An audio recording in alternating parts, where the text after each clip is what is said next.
Returns. If you have a copy of this, please get it now. Bone Chilling Ghost Stories. I'm going to tell you a ghost story. And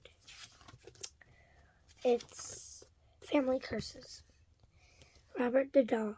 40-year-old Robert Eugene Otto, known as Gene, was thrilled when his family's maid gave him a child. Gave him a child-sized doll in 1904. Gene named the doll Robert. Robert kept Gene company in his hometown of Key West, Florida. That's a real state. It's a true story. And it's spooky, because that's a real picture of the doll. Robert's in a museum in Key West, Florida now. If you go there in the museum, you'll see him in there. I'm going to see that. Robert now lives in a museum.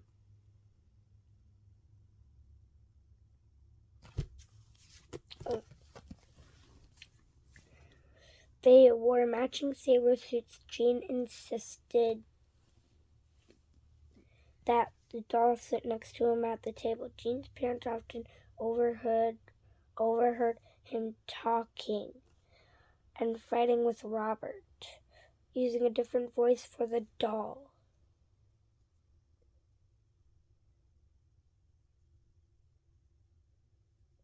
One night, Gene's dad was reading the newspaper and heard a terrifying cackle. Gene, that's enough, he scolded. But when Gene's dad turned around, Gene wasn't in the room. It was only the doll sitting on the couch. Gene's dad thought he must have imagined what he'd heard. One night, Gene's parents were awakened by a thud and Gene's screams.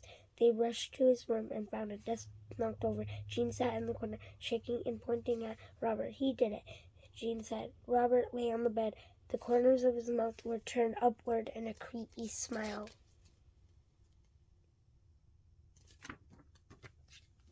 Robert now lives in a museum in Key West, Florida. Things only got stranger from there. Gene's mom was in the kitchen one afternoon when she saw Robert run past the doorway. Later, a neighbor reported seeing Robert floating outside the window while Gene's family was away. People began saying that the former maid had cursed the doll and the family. In 1930, Gene married Annette Parker. They lived in New York City for several years before returning to the family home in Key West. They spent the next 40 years there. Robert stayed with them in his own room. Robert even went on trips with the couple. When Gene died in 1974, his wife replaced Robert in the attic. Then she sold the house. The home's next owners claimed that the doll terrorized their daughter. They quickly moved.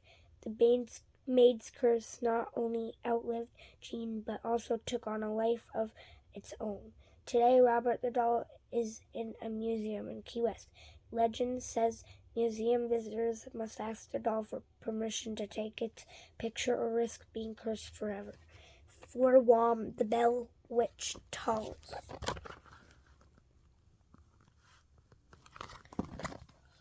Ew, the book farted.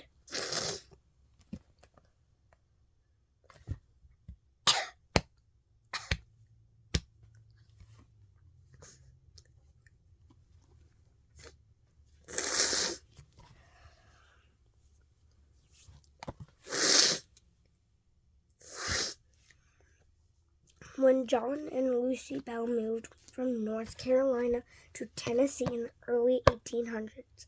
Hey, this is a real state. And this is true. This other one was true. Robert the doll was actually true. That actually happened.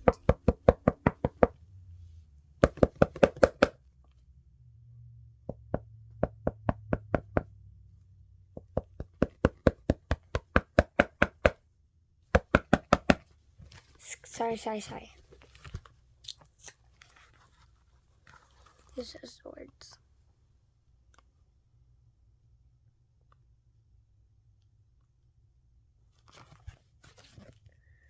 These are the words.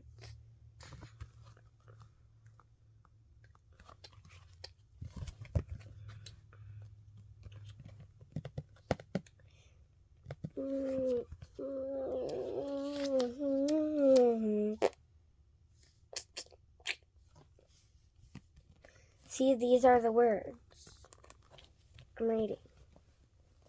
These are the words I'm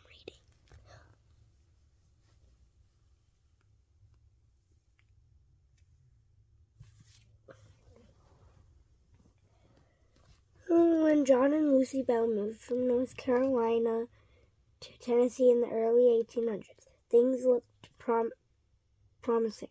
Their new home had many acres of farmland next to the Red River. Red River. Oh, that's bloody brilliant. It became a wonderful home for the pair, who eventually had 9 children. One day in 1817, John was working in the cornfields when he spotted a strange animal. Before him stood a dog with a rabbit's head. He reached for his rifle and shot 3 times as the beast scampered away. Later that evening, scratching and knocking noises were heard against the outdoor walls of the Bell house. The next night, the noises were heard inside the house. The children complained that it sounded like rats were chewing on their bedposts. The invisible terror seemed focused on the Bell children, especially 11-year-old Betsy. During the night, it often ripped off the children's bed covers and threw their pillows on the floor. At first, their parents thought the children were making up the stories, but Betsy changed their minds. John Bell's family gathered around him when he became ill. Betsy ran screaming into their bedroom one evening.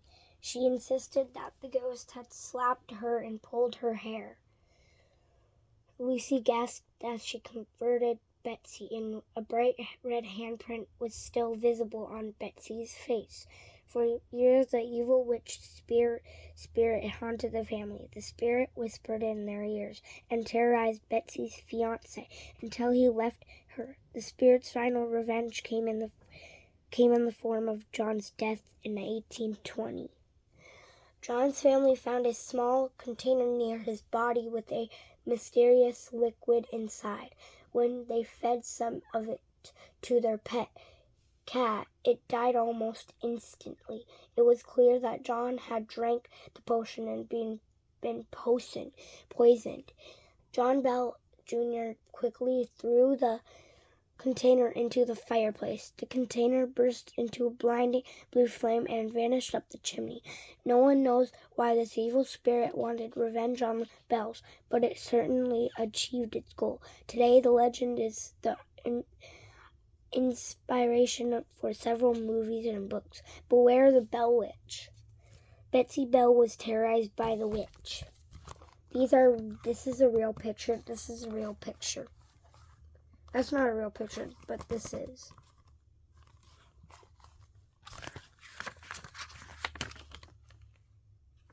Sorry. Wrong way. Now this one's scary. I haven't read this one. Oh, that's a real picture. Ooh, that's a ghost. A real ghost. Ghosts are real.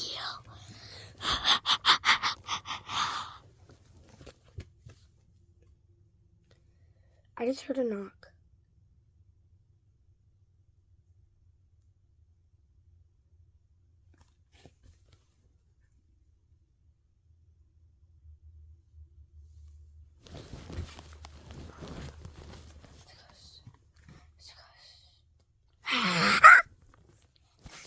I'm just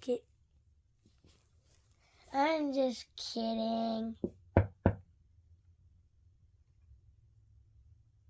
That was not me.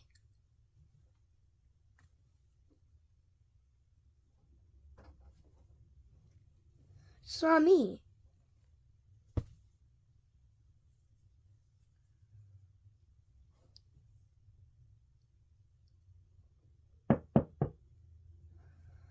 I heard it again.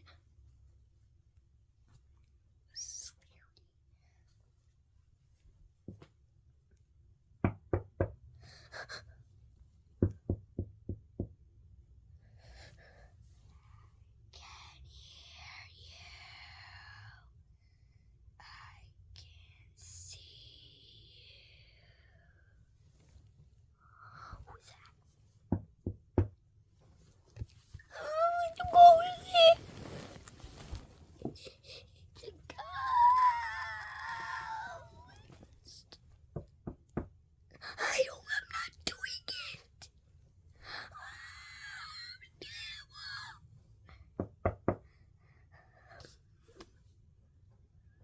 Oh, God.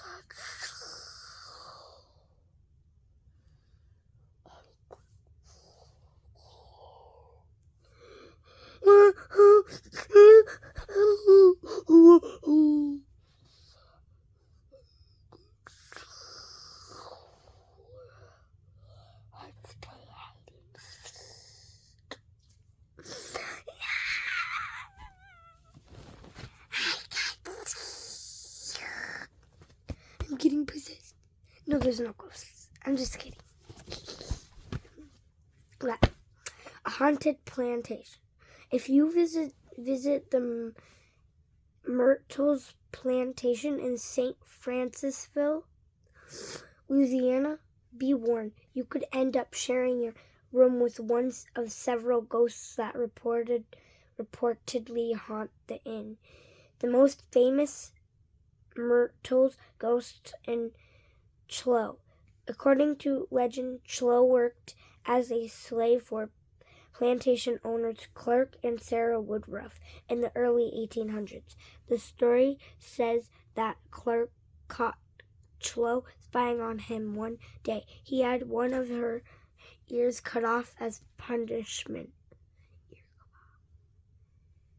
From that day on, Chloe wore a green head wrap to hide her scar. Not long after that incident, the Woodruff's oldest daughter had a birthday. Chloe baked a cake for the party.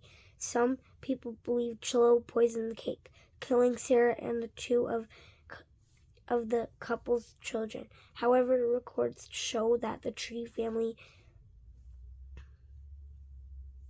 members actually died of yellow fever. No matter how the Woodruffs died, Chloe's fate was sealed. The other slaves were terrified of her.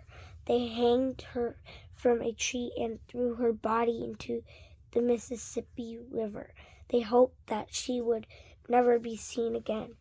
Their wish wasn't granted. A crying ghost wearing a green head wrap can often be seen around the plantation.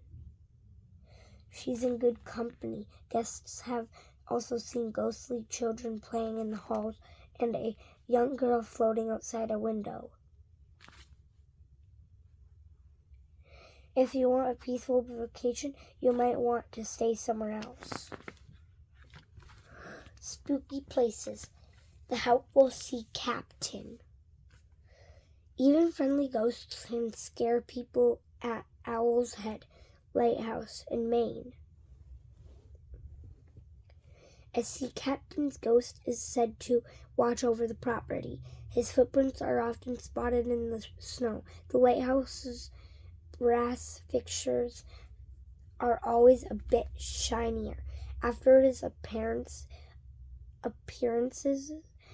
the first sighting happened in the mid-1980s.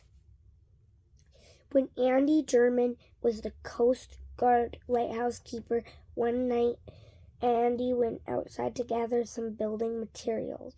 Later, Andy's wife, Dennis, thought that she felt him getting back into bed. But when she turned over, she saw the outline of an invisible person under the sheets. The current lighthouse was built in 1852. Whoa, that's old. Next day, Andy told Dennis that he'd seen a cloud of smoke float into the bedroom. Just before the ghostly sighting, the Graham family took over at Owl's Head in 1987. There, 3-year-old daughter Claire moved into the room where the most ghostly activity had taken place. That's a real picture of the lighthouse. And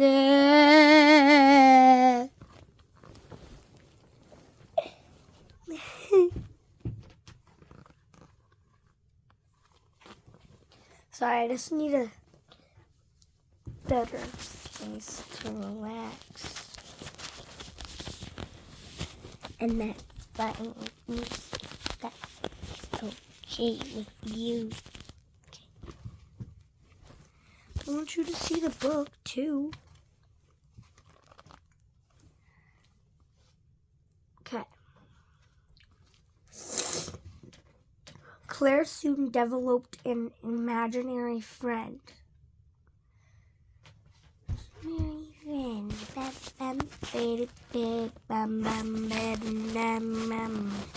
Mom,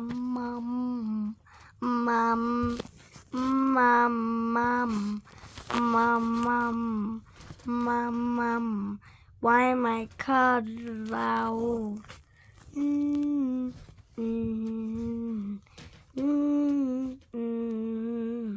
I am pretty.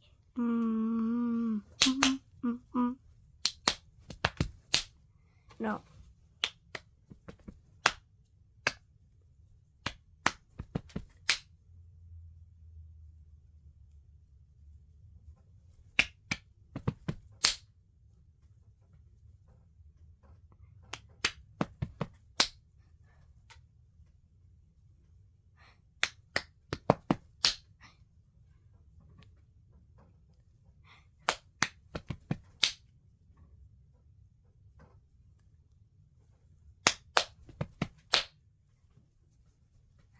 I think we're gonna stop here, okay? Put this here. Well, make every day Earth Day.